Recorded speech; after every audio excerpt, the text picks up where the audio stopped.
Assalamualaikum warahmatullahi wabarakatuh.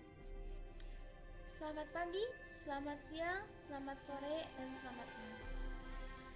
Pada kesempatan hari ini, saya Tia Hairunisa dari semester kedua kelas C dengan NPM E2035223681.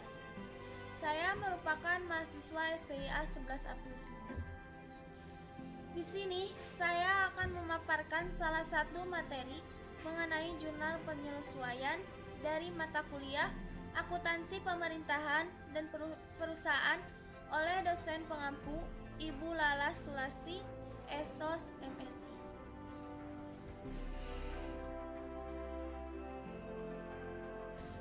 Baiklah, langsung saja kita mulai pada materi kali ini, yaitu jurnal penyesuaian. Apa itu jurnal penyesuaian? Jurnal penyesuaian yaitu suatu form atau daftar yang nantinya akan digunakan untuk mencatat akun-akun buku besar yang perlu disesuaikan, sehingga dapat menunjukkan keadaan yang sebenarnya. Tujuan dilakukannya penyesuaian adalah untuk memisahkan antara biaya yang sudah menjadi beban pada suatu periode akuntansi dengan yang belum menjadi beban. Selain itu, antara pendapatan yang sudah menjadi hak dan yang belum menjadi hak. Jurnal penyesuaian disusun berdasarkan data dari neraca saldo dan data penyesuaian akhir periode. Akun-akun yang memerlukan penyesuaian. 1. Perlengkapan atau subpilar. 2. Beban dibayar di muka. Beban dibayar di muka ada dua pencatatan, yaitu A. Dicatat sebagai harta atau neraca. B. Dicatat sebagai beban atau laba rugi. 3. Beban yang masih harus dibayar, accrued expenses. Pendapatan diterima di muka. 5. Dicatat sebagai utang atau kewajiban. 6. Dicatat sebagai pendapatan yang masih harus diterima ataupun penyusutan aktiva tetap. Untuk perlengkapan ada dua pencatatan. A. Jika perlengkapan dicatat sebagai harta, maka formula penyesuaiannya itu adalah sejumlah yang terpakai. Bagaimana mengetahuinya? Langsung saja ke contoh soal. Contoh, pada neraca saldo per 23 Januari 2007 terdapat akun perlengkapan senilai 5 juta. Pada waktu perhitungan ternyata nilai perlengkapan yang ada sebesar 2.500.000. Buatlah jurnal penyesuaiannya. Nah, terdapat akun perlengkapan ini kata kuncinya. Kata kuncinya itu adalah akun apa dalam neraca saldo. Akun perlengkapan itu adalah akun harta. Maka perlengkapannya sesuai dengan metode harta, yaitu beban perlengkapan di debit, perlengkapan di kredit. Ini kata kuncinya. Nah, itu dia perlengkapannya. 5 juta yang masih ada atau yang tersisa 2.500.000. Sementara kalau metode harta kita cari yang terpakai.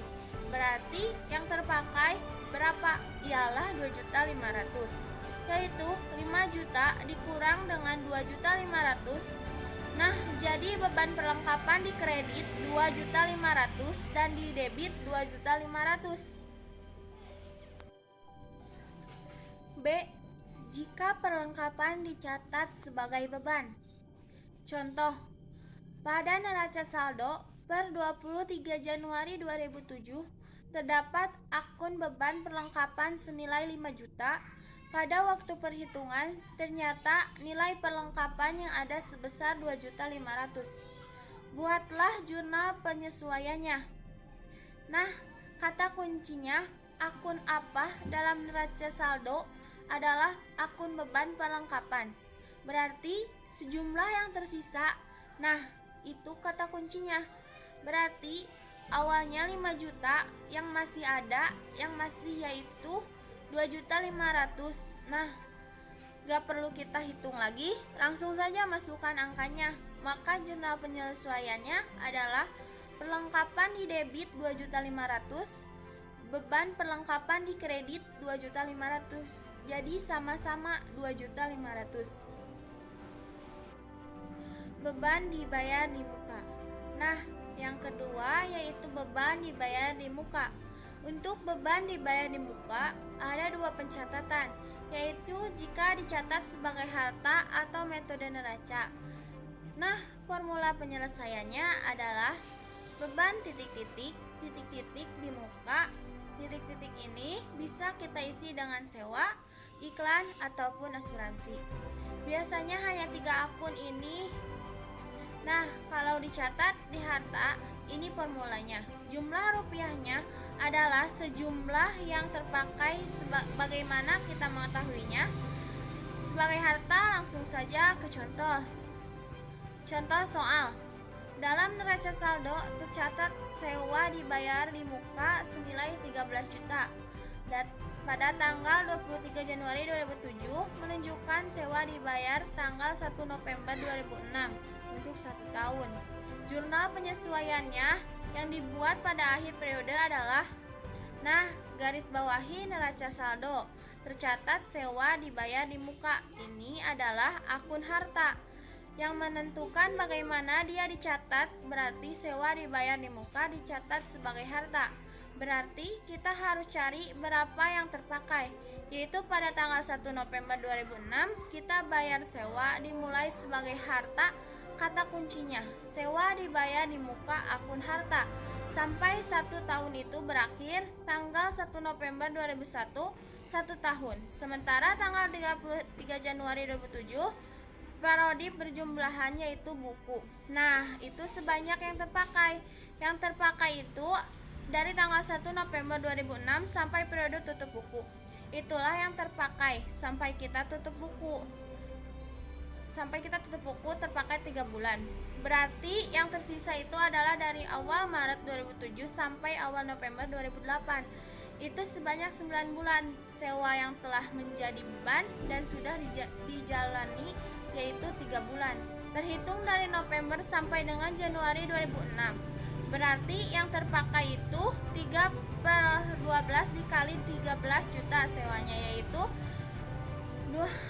3.250.000 disewa bayar di muka. Selanjutnya, asuransi dibayar di muka. Jurnal penyesuaian untuk prem asuransi yang telah jatuh tempo tidak berbeda dengan jurnal penyesuaian untuk pemakaian perlengkapan. Saldo asuransi dibayar di muka di neraca saldo adalah jumlah premi asuransi yang belum jatuh tempo pada awal tahun ditambah dengan pembayaran premi yang dilakukan selama setahun. Pengakuan beban terutang. A. Utang gaji. Upah dan gaji yang telah menjadi hak para pegawai tapi belum saatnya dibayar merupakan utang bagi perusahaan. Utang ini serta beban yang berhubungan dengan belum dicatat, sehingga perlu dibuatkannya ayat jurnal penyesuaian. Upah dan gaji di perusahaan dagang maju dibayar tiap hari Sabtu untuk masa seminggu sebulannya. B.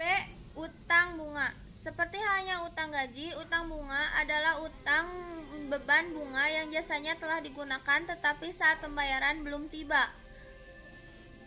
Tingkat bunga yang dibebankan adalah 19% setahun.